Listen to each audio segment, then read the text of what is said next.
Hey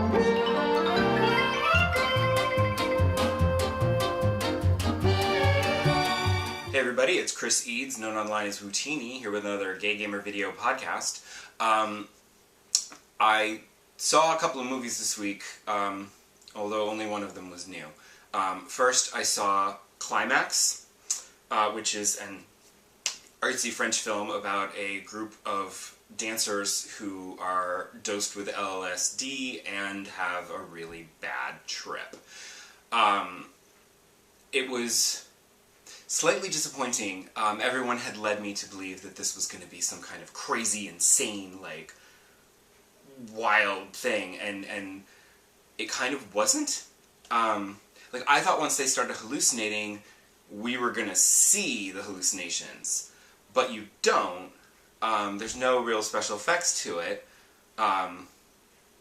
Like, you just watch these dancers, like, freaking out and just, you know, from the outside, and then so I was sort of like, okay, that's it, all right.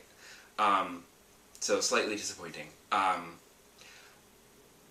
I also went back to see Captain Marvel again, this time in 3D, because my husband hates 3D, as I've mentioned before.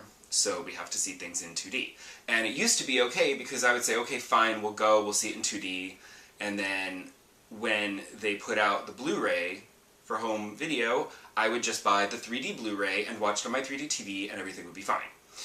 But they're not releasing as many 3D Blu-rays anymore because the format never really took off, and so now those of us that love 3D and want to see it at home are getting screwed. So, like, there's a bunch of movies where they don't release 3D Blu-rays, and the only way that I will see it in 3D is in the theater. Thankfully, with AMC's A-List, I can see things in 3D, and it doesn't cost me anything. It's part of my subscription. So I went to see Captain Marvel last week, and in 2D, and then this week I went back to see it again in 3D. And it's great. The 3D was really good. Marvel does a really good job with the conversions, and it was really good 3D. A little disappointed in AMC's projection. There was a little bit of ghosting going on from, like, you know, bright spots on the screen, like things that were very, very white, like glowing lights and eyes and stuff. There was, like, weird doubled up ghosting, which was not cool. And what's weird is that I saw it in their, like, Dolby theater, so that it had, like, the crazy sound when the seats vibrated and shook and all. So I thought that the picture quality was also going to be super awesome, but I was a little disappointed in their 3D projection. And unfortunately they didn't show it in IMAX 3D. You can see it in IMAX or 3D, but not IMAX 3D. What's up with that? That's rude. Because I would love to see it in IMAX 3D. I'm hoping that when they do Avengers Endgame, it will be in IMAX 3D.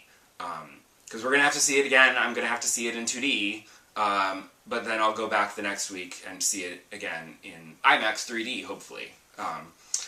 But as for gaming, I finished Red Dead Redemption 2. Well, sort of. I kind of wish that I had finished Red Dead 2, but there's an epilogue. And it's not just a cutscene, it's playable. And it's not just a brief playable epilogue, it's a massive playable epilogue. And, I mean, I get it, because the way the game ends, the story ends, I'm trying to avoid spoilers here, even though I know probably everybody else has already finished this, but just in case.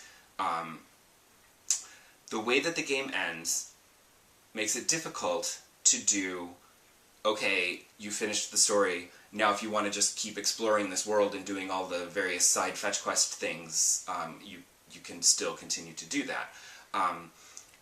So they have to add this epilogue, which I'm presuming, I've only just started it, I'm presuming that allows you to continue exploring this world and, you know, forever, even though the story is now over. But it just seems like a bit much, because playing the game, you get very invested in Arthur, and I was actually a little touched at the end of the game. There were a couple of moments where I was like I got a little choked up at one point. And then there was another moment at the very end, which was a beautiful combination of visuals and music, and I shed a tear. So I was like, this is amazing, this is terrific, what a game, bravo Rockstar. And then you go into the epilogue, and it's like, oh, okay. But then the epilogue keeps going, and you're like, okay, this seems unnecessary. And I feel like if they just wanted to do a brief little epilogue, and just give like a little bit of a cinema to tell the story, and then maybe open it up and say, okay, now you can play and do what you like, that would have been better. I feel like the power of the ending of the story, the main story, is kind of being undercut by this epilogue that is seemingly very extensive.